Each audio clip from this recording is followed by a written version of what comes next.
Hello everyone, welcome to decimal. ये video geography की है। इससे पहले हम लोगों ने डिस्कस किया था आतापन तक। ठीक है, आज उसके हम लोग आगे डिस्कस करेंगे आतापन के आगे।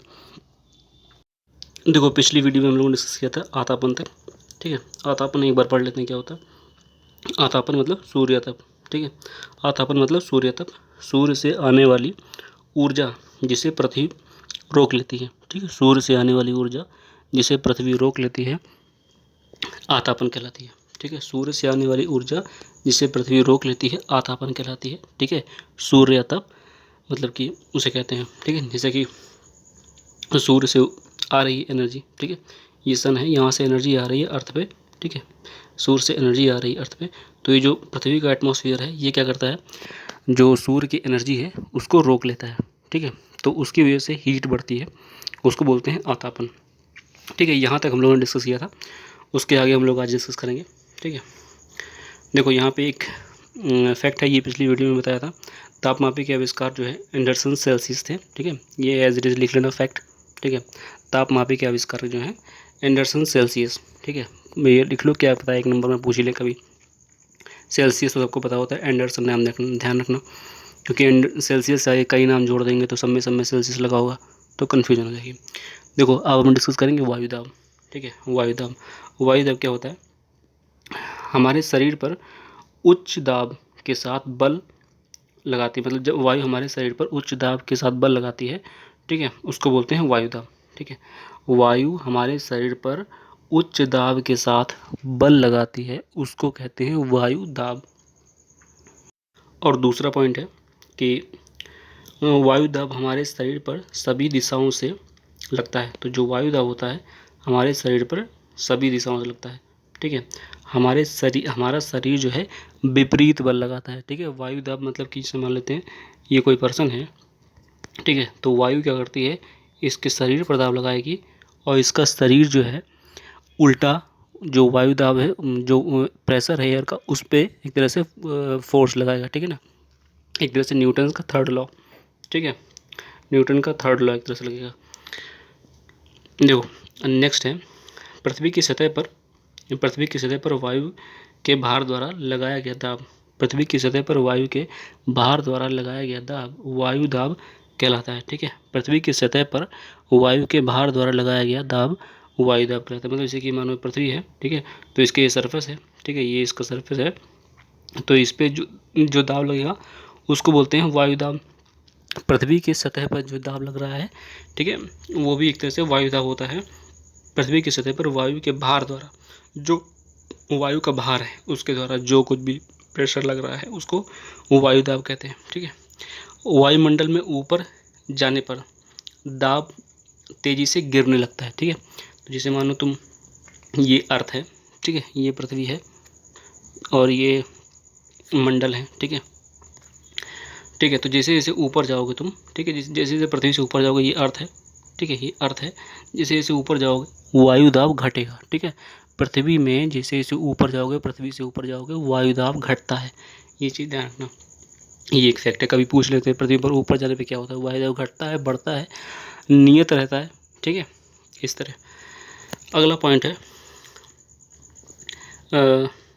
समुद्र सतह पर समुद्र स्तर पर वायु दाब सर्वाधिक होता है। ठीक है, समुद्र स्तर पर वायु दाब सर्वाधिक होता है, ऊंचाई पर जाने पर घट जाता है। मतलब कि जब जो समुद्र है उसके सरफेस पे जाओगे, ठीक है, समुद्र के सरफेस पे जाओगे तो वायु दाब सर्वाधिक होता है। मतलब जैसे ये पृथ्वी है, ठीक है, ये पृथ्वी है और ये मान लेते हैं ये कोई कॉन्टिनेंट है। ठीक है, ये मान लेते हैं स्थल है, तो और ये जो एरिया है, ठीक है, ये जो एरिया है, ये यहाँ पे जल भरा हुआ है। ठीक है, ये जल भरा हुआ है चारों तरफ, ये जो ब्लू से है ये जल भरा हुआ है ये पर।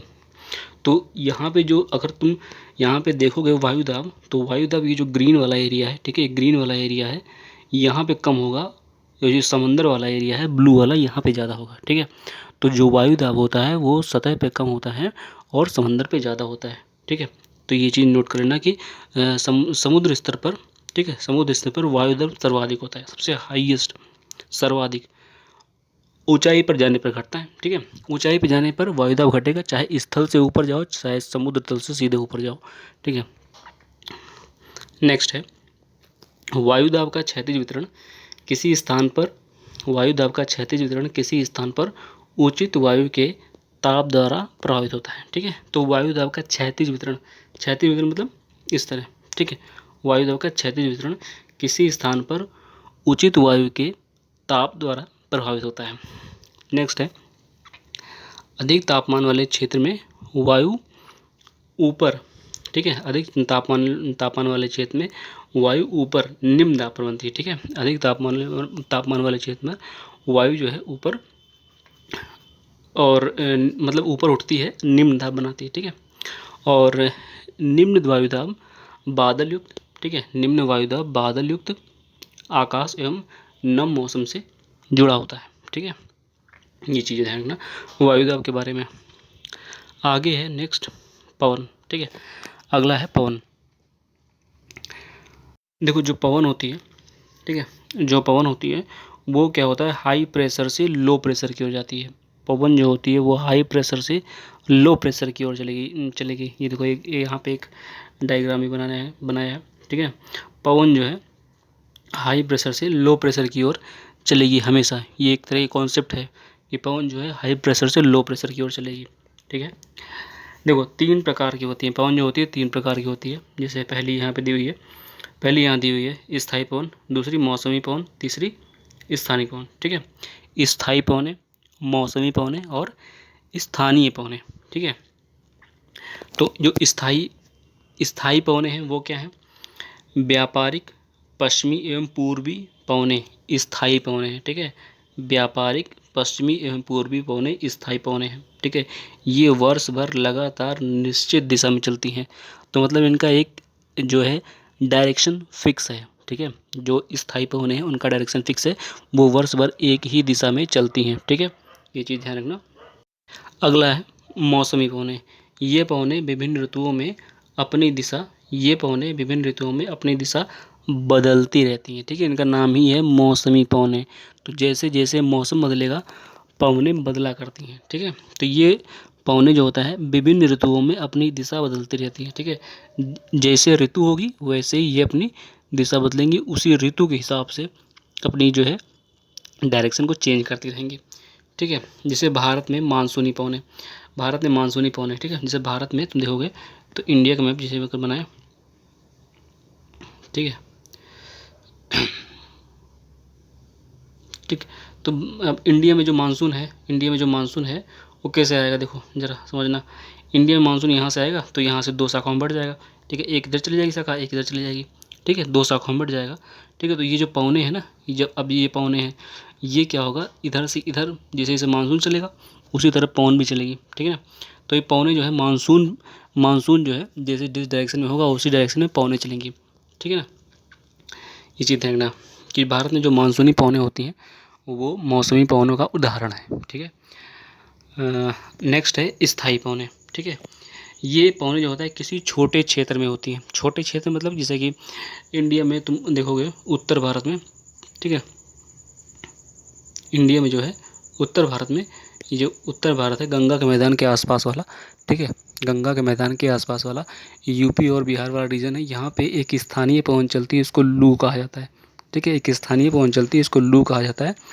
इसमें ये जून या मई के, ठीक है, महीने में चलती है, जब बहुत गर्मी होती है, टेम्परेचर 40, 42, 45 तक भी पहुँच जाता है। ठीक है, उस टाइम जो चलती है शुष्क हवाएँ, एकदम शुष्क और गर्म हवाएं, उनको बोलते हैं स्थानीय पवनें, और ये उत्तर भारत में ही चलती हैं। ठीक है, और ये इनको लू कहा जाता है। पूछते भी हैं उत्तर भारत में कौन सी पवन चलती है, गर्म और शुष्क होती है। ठीक है, तो लू ध्यान रखना, ये स्थानीय पवनें हैं। ठीक है, ये चीज़ ध्यान रखना। पवन का नाम उसके दिशा के आधार पर निर्धारित होता है। ठीक है, जैसे पवन का नाम कैसे निर्धारित करेंगे, उसकी दिशा के आधार पर। ठीक है, पवन का नाम उसके आने की दिशा के आधार पर निर्धारित होता है। जैसे यहाँ पे एग्जांपल दिया, पश्चिम से आने वाली पवन को पछुआ पवन कहते हैं। ठीक है, अगर कोई पवन पश्चिम से आ रही तो उसको पछुआ, ठीक है, पश्चिमी पवन बोलते हैं। मतलब जिस डायरेक्शन से आ रही उसी डायरेक्शन के हिसाब से उसका नाम रख दिया जाता है। पश्चिम से आएगी तो पछुआ बोल देंगे। ठीक है, पवन कहते हैं। आगे देखो कुछ और ये पॉइंट है, एनसीईआरटी 7th क्लास की एनसीईआरटी है, ठीक है। आगे देखो, चांद पर वायुदाब नहीं है, ठीक है, चांद पर वायुदाब नहीं है, अतः वहाँ पर वायुदाब भी नहीं है, ठीक है। मतलब चांद पर एक तरह से वहाँ पे वायुदाब